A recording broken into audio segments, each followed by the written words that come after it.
Sure.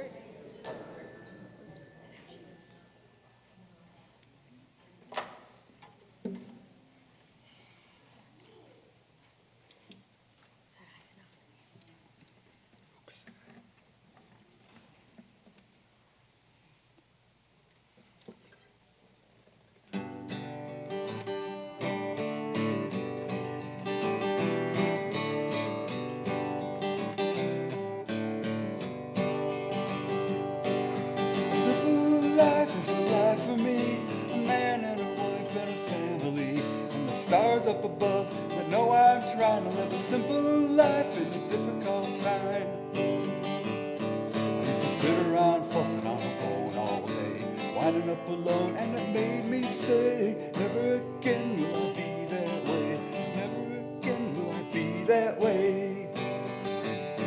'Cause a simple life is a life for me, a man and a wife and a family, and the stars up above that know I'm trying to live a simple life in a difficult time.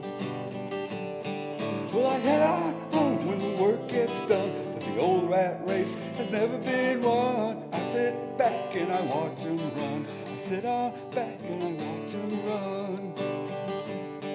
'Cause a simple life is a life for me, a man and a wife and a family, and the stars up above that know I'm trying to live a simple life in a difficult time. Simple life is a life for me, a steak and a knife and a glass of tea, and the stars up above that know I'm trying to live a simple life in a difficult time. Simple life in a difficult time.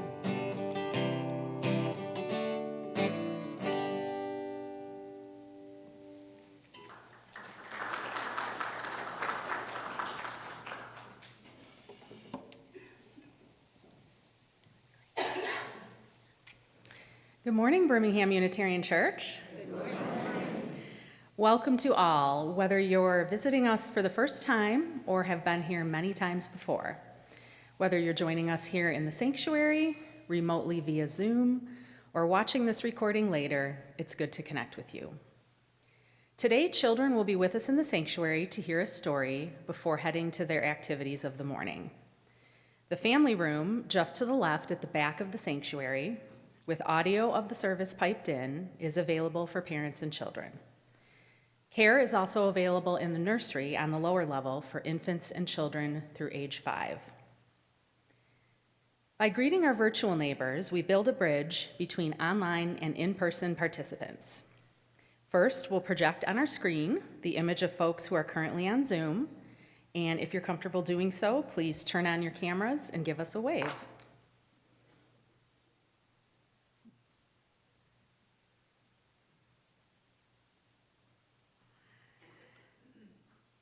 Now, we who are gathered here in person are invited to turn to face the camera in the back of the sanctuary and give the folks on Zoom a wave.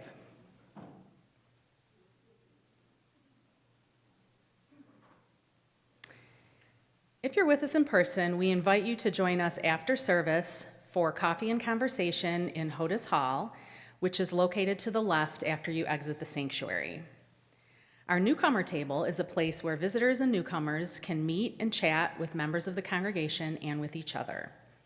All are encouraged to drop by, just look for the colorful sign. And if you're with us on Zoom, we invite you to stay on the call for a virtual coffee hour immediately after the service ends. Wherever, however, and whenever we connect with BUC, we are building this beloved community.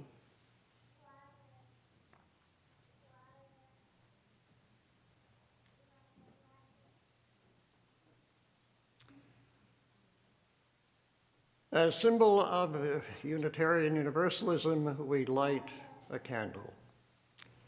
Light of life, be kindled in our hearts as we meet together this morning to celebrate the joy of human community, seeking a wholeness that extends beyond ourselves.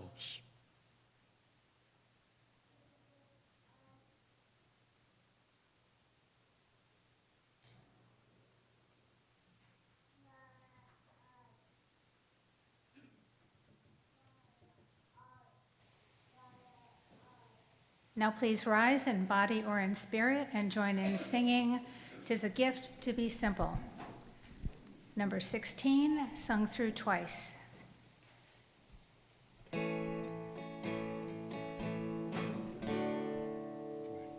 'Tis a gift to be simple, 'tis a gift to be free, 'tis a gift to come down where we ought to be.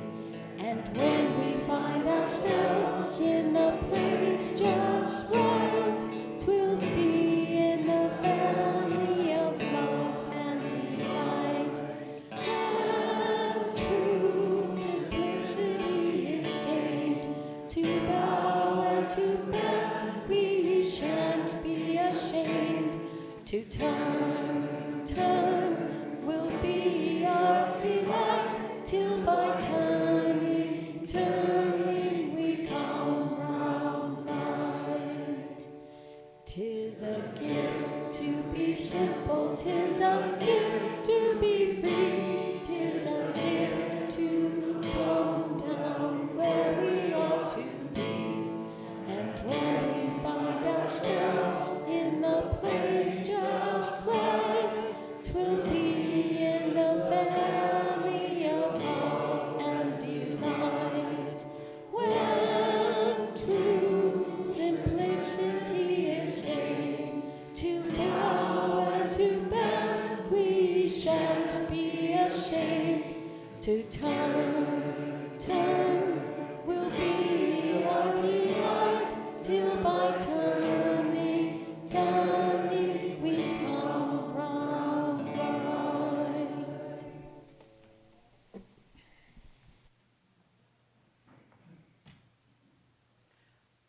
We gather in religious community celebrating the gifts of life, recognizing our part in the greater wholeness, lifting up those things that are worthy of our attention, learning to be our best selves.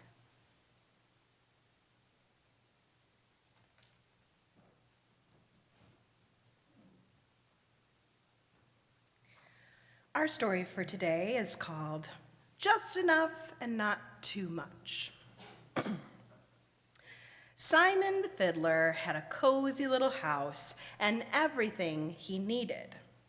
He had a chair to sit on, a bed to sleep in, food to eat, clothes to wear, a soft hat, a toy animal, good friends, and a beautiful fiddle with a voice as sweet as honey. For a long time, Simon was perfectly happy. He took care of his house, spent time with his friends, and played the fiddle to his heart's content. But one day, Simon looked around his little house and thought, I don't have enough. I want more. So Simon got another chair, and another, and another, and then a few more. Soon, Simon had many chairs. But still Simon thought, I don't have enough.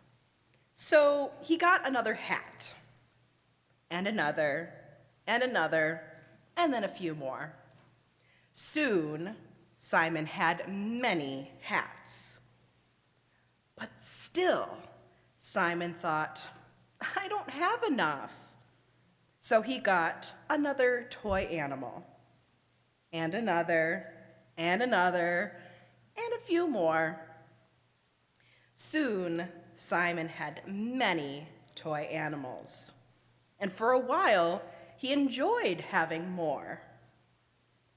Until Simon noticed that his house was getting a little crowded. In fact, it got so crowded, he could hardly move around. Simon missed his simple life. He missed taking care of his house, spending time with his friends, playing his beautiful fiddle. I have too much, Simon cried. So he set up a long table and put his chairs around it.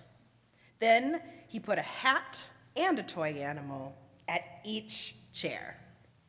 Simon decorated his house, baked a cake, and when everything was ready, invited his friends to come to a wonderful party. And indeed, it was a wonderful party. Everyone talked and sang and ate cake until only the crumbs were left. When the party was over, Simon's friends began taking off their party hats.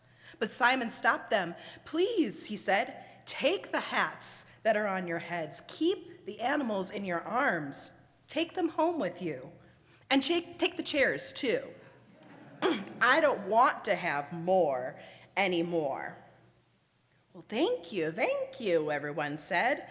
"Oh, what a wonderful party." Then Simon the fiddler breathed a sigh of relief. He had just enough and not too much, and he was perfectly happy again. And today in Ari, we're going to take a look at some of the stuff that we have, and maybe we can repurpose it into some bubble blowers. So with that, let's have our children and youth join us at the back of the sanctuary as we head off to class. For you shall go out in joy, for you shall go out in joy, and come back in peace, and come back in peace. Blessed be, for you shall go out in joy. For you shall go out in joy, and come back in peace, and come back in peace. Blessed be. The mission of Birmingham Unitarian Church is to be a free and welcoming religious community that encourages lives of integrity, of learning, of service, and of joy. One way we live out this mission is by giving half of our weekly offering to a nonprofit organization that shares our values and addresses the needs in the community.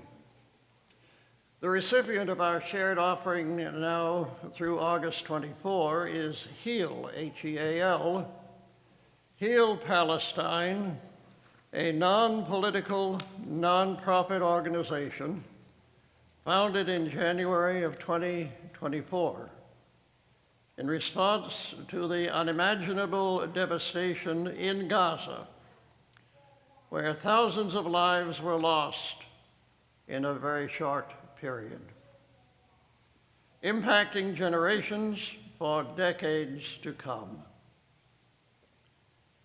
They provide critical care and resources while centering grassroots leadership and community-led recovery. Their work is rooted in dignity, resilience, and the belief that every child deserves the chance to heal and thrive. Heal Palestine envisions a Palestine where all of its children have access to quality health care and education, their basic humanitarian needs met, and the tools and opportunities to be leaders and catalysts for positive change in their country, which will no longer have to rely on others in order to thrive. Their work includes evacuating young victims of violence for specialized treatment in the U.S., and recently they brought 4 children to Detroit, where they are now receiving prosthetic limbs and care. The ushers will now receive this morning's offering, given and received in a spirit of generosity and gratitude. This offering is dedicated to the good work of Heal Palestine and of this congregation.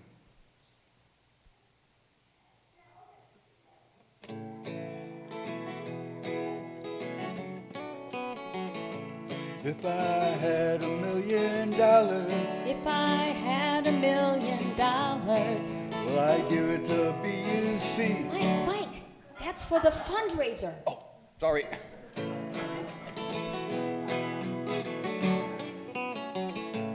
If I had $1 million, If I had $1 million, well, I'd buy you a house.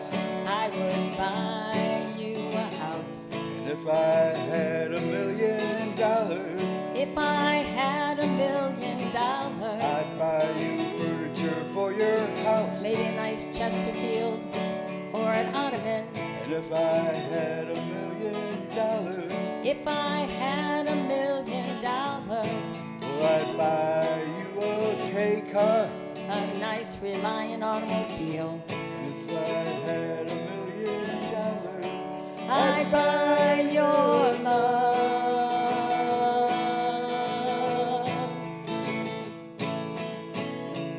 if I had $1 million, I'd build a tree fort in our yard. if I had $1 million, You could help, it wouldn't be that hard. if I had $1 million, Maybe we could put a little fridge up there somewhere.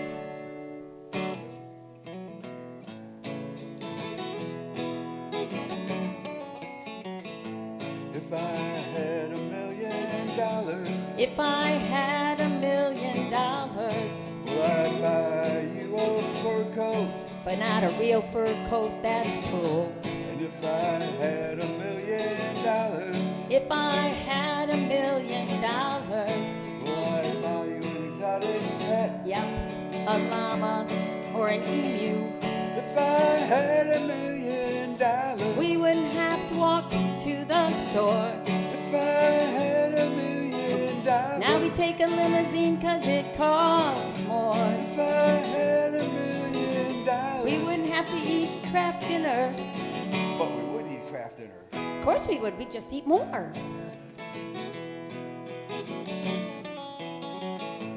If I had $1 million, If I had $1 million, well, I'd buy you a green dress. not a real green dress, that's cool.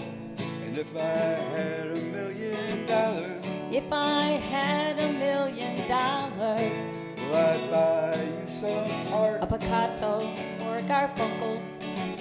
And if I had $1 million, If I had $1 million, well, I'd buy you a monkey.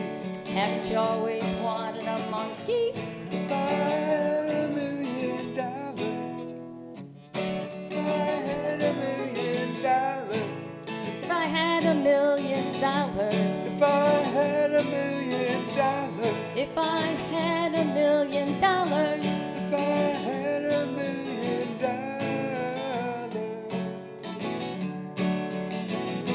I'd be rich.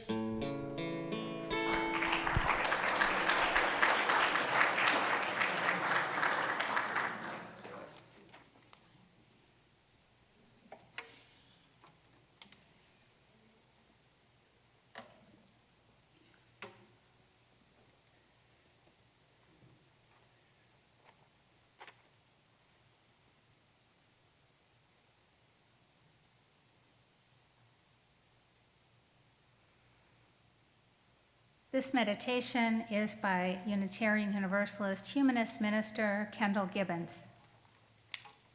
I would live simply and bravely and nobly. Let no illusions remain. I would seek wisdom in human reality, even if wisdom be pain. Sing me no pious amens or old canticles, let doubts and questions arise. Tell me no providence hidden in prophecies, but welcome the future's surprise. Weave me no fairy tales frosted with miracles, give me a light I can see. Spin me no promise of heavens and saviors, teach me the truth that makes us free. Create my salvation in earth's endless wonder, everything nature provides. Let me be honest and wise and compassion, make reason and conscience my guides. Beautiful universe, fathomless energy, mysteries we struggle to know. This is our paradise, dust is our destiny. Cherish the years as they go. The time is now, the place is here. The good we know, the earth we share. This day we have, this love we give. No other truth, no other joy, no other life, no other world.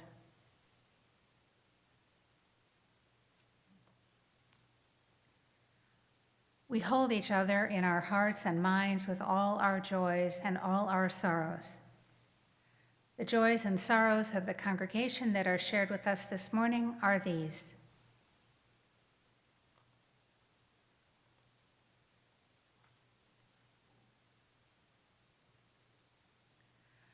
Dick and Carol Wiseman are celebrating 58 years of marriage on August 12th. They were married here by Rabbi Sherwin Wine, beloved of this church. Burr and Merrill Huntington wish to celebrate that their daughter and son-in-law had a baby almost 1 year ago, and they have had so much fun being grandparents for the first time. And Dick Rappley, long-time BUC member, is celebrating his birthday today, and it's one of those milestones.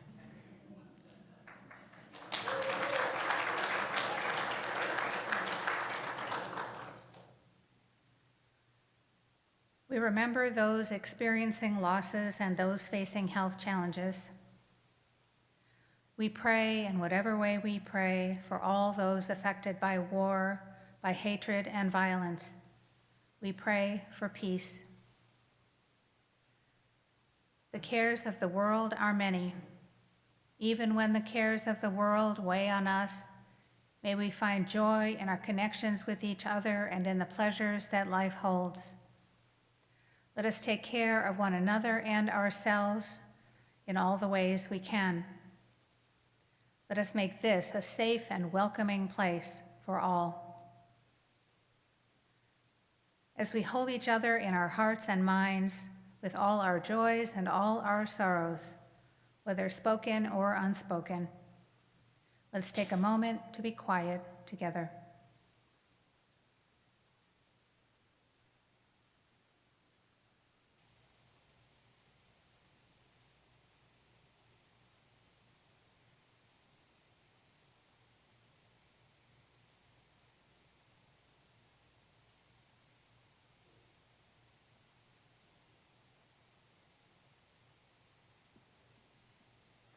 Now please join in singing Find a Stillness, hymn 352.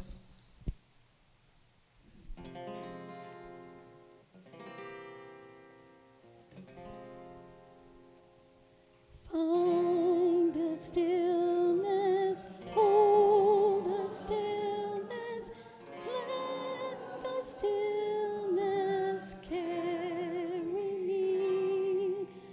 Find the silence, hold the silence, let the silence carry me. In the Spirit, by the Spirit, with the Spirit giving power, I will find true harmony. Seek the essence, hold the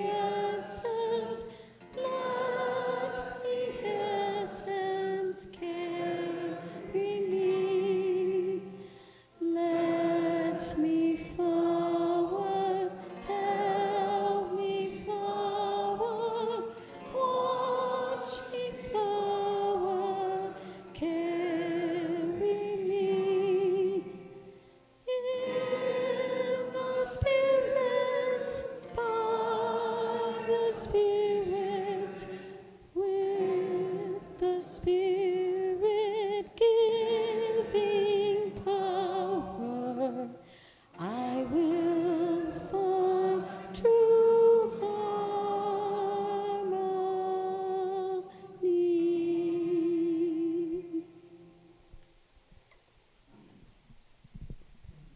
Today's reading is by Henry David Thoreau, 19th century thinker and a man who very much enjoyed the simple life. He writes, "Most people appear never to have considered what a house is, and are actually, though needlessly poor, all their lives because they think that they must have such a one as their neighbors have."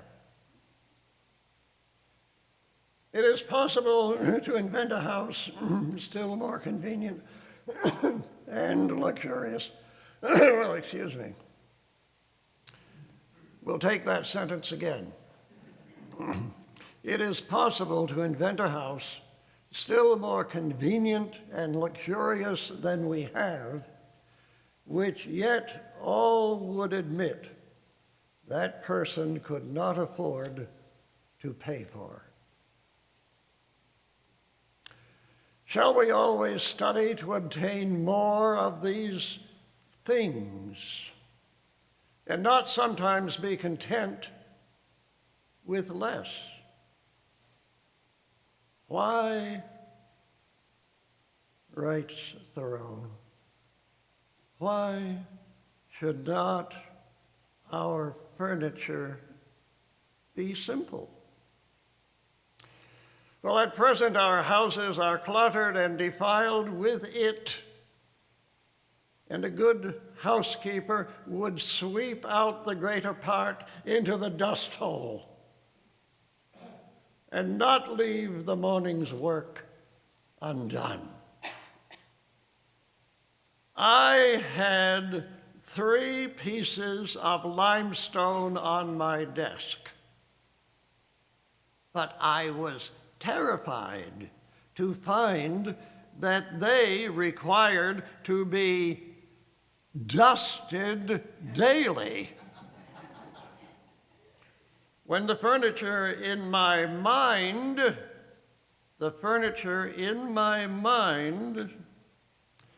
was all undusted, and I threw them out the window in disgust, how then could I have a furnished house? Well, the cart before the horse is neither beautiful nor useful. Before we can adorn our houses with beautiful objects on the walls, must be stripped, and our lives must be stripped, and beautiful housekeeping and beautiful living be laid for a foundation.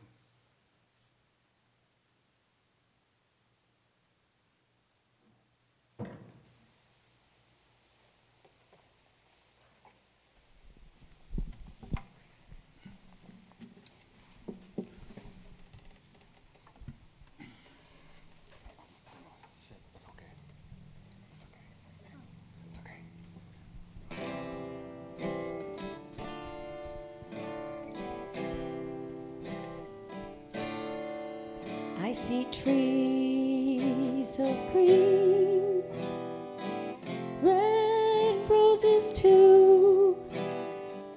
I see them bloom for me and you, and I think to myself, what a wonderful world.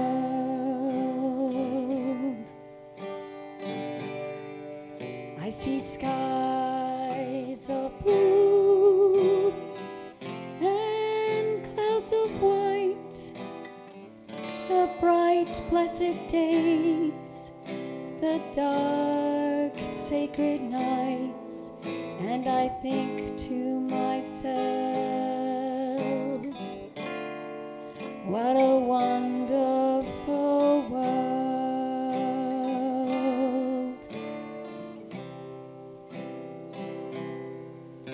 The colors of the rainbow, so pretty in the sky, are also on the faces of people walking by. I see friends shaking hands, saying, how do you do? They're really saying, I love you.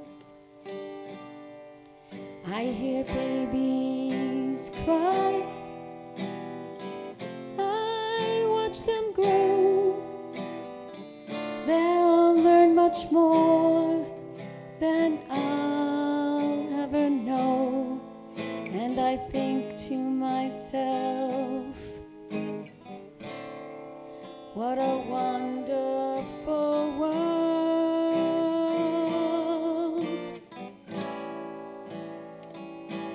Yes, I think to myself, what a wonderful world.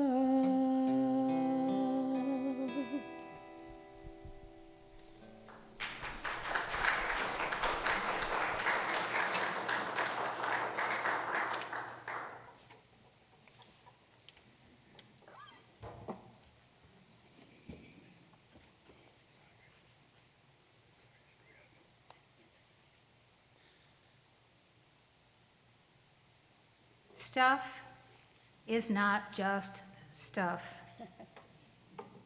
We experience the world through stuff, the material objects, the embodied ideas, the artifacts of people and cultures. What stuff do we accumulate? What stuff do we hold onto? What stuff do we leave behind? What does our stuff say about us? What can we say about our stuff? I've said that aesthetically, I'd like to be a minimalist, but I like stuff too much. I especially like books, and I've accumulated a lot of books. Books are repositories of information. My books know things that I don't. When I'm writing a sermon, I often pick a half dozen off my shelves to see what they have to say about a particular topic. For today's sermon, I dabbled in a history of religion in 5.5 objects, glass, paper, beans, revelations on the nature and value of ordinary things, the things they carried, invisible things, and the gentle art of Swedish death cleaning, which has the subtitle, How to Free Yourself and Your Family from a Lifetime of Clutter. These are not necessarily the definitive works on the topic of stuff and our relationship to stuff, but they each offer interesting things to think about.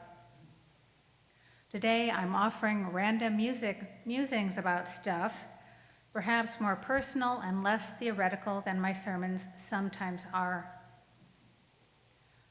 Perhaps I'm something of a minimalist in my sermons because I try to say what I have to say and then stop talking. In the book Glass, Paper, Beans, I found this poem from Ode to Things by Pablo Neruda. I love all things, not because they are passionate or sweet-smelling, but because, I don't know, because this ocean is yours and mine. These buttons and wheels and little forgotten treasures, fans upon whose feathers love has scattered its blossoms, glasses, knives, and scissors, all bear the trace of someone's fingers on their handle or surface. the trace of a distant hand lost in the depths of forgetfulness. Perhaps that poem could be the epigram for this sermon. I love all things because of their history and mine. Objects symbolize meaning but are not meaningful in and of themselves. They mean what they mean to us. We value objects because of who they belong to in the past or where we acquired them, or just because we find them beautiful. Objects are important because of their connection to people and places. Accumulating lots of stuff may have its own meaning, having to do with a sense of security or just wanting all the things. Lack of attachment to stuff may have its own meaning, either ascetic or aesthetic. And if you don't have a dictionary handy, ascetic refers to self-denial, and aesthetic refers to the perception of beauty. I am learning that I can love things, love particular things, and let them go. And I can appreciate objects without needing to acquire them. As I usually do when I write a sermon, I learn not only how much I know about a particular topic, but how much I don't know. I learn from congregants, and often before or after I offer a sermon, congregants contribute their perspectives on the subject. Heath Ensroth told me that he follows the admirable discipline of giving away or donating a book each time he adds a book to his shelf. I've been trying. I have given away and donated boxes and boxes of books, and still there are more books. Just yesterday, I had the honor of officiating at a celebration of life for a woman named Muggsy.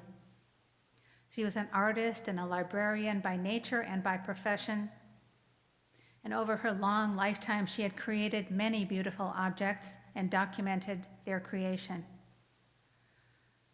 Those items of her creations and collections that she hadn't already given away were carefully saved in binders and boxes, ready to be distributed to her family and friends. A word I would use for this is that she curated her life, carefully chose the things that she valued. I'm no expert on stuff, but I've experienced a good deal of it. After my father died in 2001, the process of cleaning out his house was like an archaeological dig. He was a true hoarder, with piles of miscellany, precariously creating aisles and walkways through accumulated trash and treasures. And I like to say, and was glad to experience, that he was a relatively clean hoarder compared to some of those that I've seen on TV. Our tools for this project included shovels to gather and discard the newspapers and junk mail and garbage. But sometimes there at the bottom of a pile would be a precious ancient artifact, or a box of ancient artifacts such as junk mail that his own parents could have or should have thrown away decades ago, and which now became interesting. Funny how if you keep things long enough, they become interesting again. At least I found it so. I think of the Singer sewing machine catalog from 1908, now saved in a binder and not just lost in a pile. My husband and I recently cleared out our house of 30-plus years. Unfortunately, there was lots of storage space in that house. Yes, unfortunately. The cupboard across from the front door, the closet under the stairs, the built-in shelves in the bedroom closet were some of the places that held quantities of stuff, representing generations of accumulation neatly stored. There was not only my father's stuff and his parents' stuff, but my mother's stuff, my grandmother's stuff, and the stuff of my mother's friend, the elderly French lady, who had saved beautiful pieces of lace, buttons carefully saved from discarded clothing over the years, beads, and other miscellaneous and beautiful stuff. And I must say, I still have that box of stuff. There's a really big and heavy box of rocks. A box of rocks is pretty heavy. Some carefully labeled in my father's handwriting and indicating the type of stone and its origin. Some collected from various travels. Some unidentified but beautiful, or just a rock. I hope that someday some will become a rock garden, keeping us grounded wherever we land.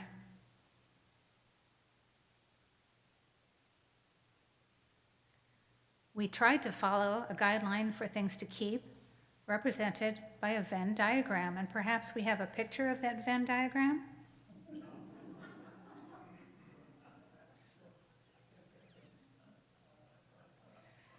The intersection of useful stuff, irreplaceable stuff, and things that bring us joy, all through the lens of enough stuff. I will confess that sometimes the objects we kept only qualified for one of the criteria. But we gave our adult children many of the things that bring them joy and tried not to give them too many of the things that made me say, "Here, I want you to have this," unless they actually wanted them. When my daughter was helping me with the clearing and packing, I sometimes asked her, "Do you want this?" And she would say, "I'll take it if you don't want it." And I would say, "It's not that I don't want it, but if you want it, I'm happy for you to have it."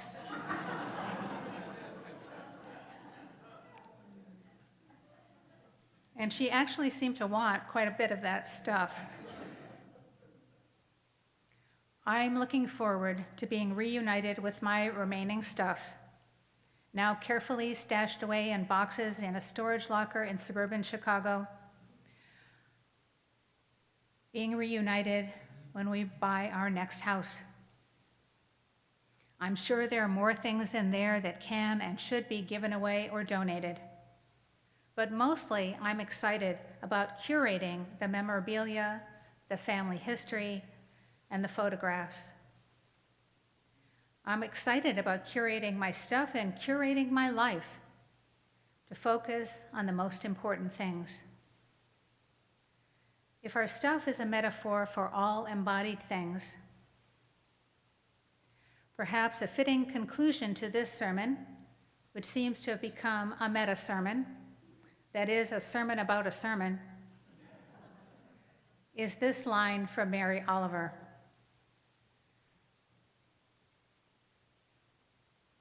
To live in this world, you must be able to do three things: to love what is mortal, to hold it against your bones, knowing your own life depends on it, and when the time comes to let it go, to let it go. Now I invite you to rise and join in singing "For the Beauty of the Earth," hymn 21.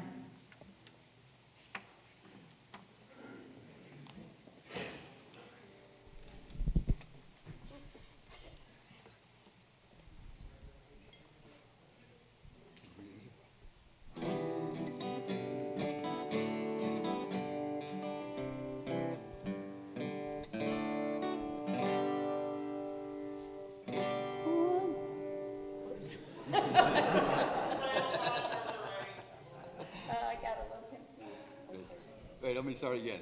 Go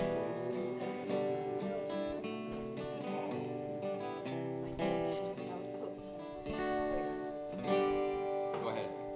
For the beauty of the earth, for the splendor of the skies, for the love which from our birth over and around us lies, souls of all to thee we raise this our hymn of grateful praise. For the joy of near and high,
wisp of matter in process by Rolf Gerhardt.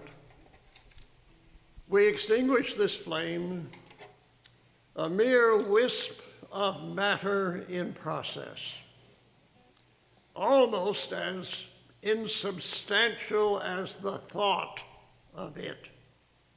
Yet our civilization has harnessed the power of such a flame to drive and shape the world. So may it be with the power of our thoughts, that in truth and love they may drive and shape us and our world.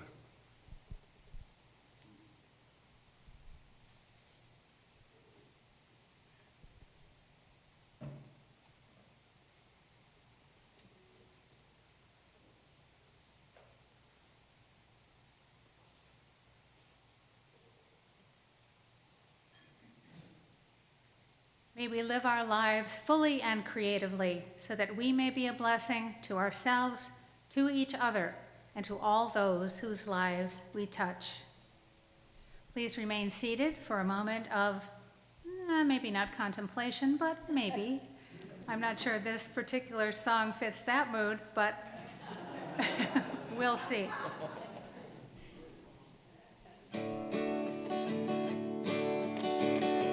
Goes with the theme. Look for the bare necessities, the simple bare necessities. Forget about your worries and your strife. I mean the bare necessities, oh Mother Nature's recipes that bring the bare necessities of life. Wherever I wander, wherever I roam, I couldn't be fonder of my big home. The bees are buzzing in the trees, making honey just for me. When you look under the rocks and plants and take a glance at the fancy ants, and maybe try a few, the bare necessities of life will come to you. Look for the bare necessities, the simple bare necessities. Forget about your worries and your strife. I mean the bare necessities, oh Mother Nature's recipes that bring the bare necessities of life. Everyone, look for the bare necessities, the simple bare necessities. Forget about your worries and your strife. I mean the bare necessities, oh Mother Nature's recipes that bring the bare necessities of life. Thank you.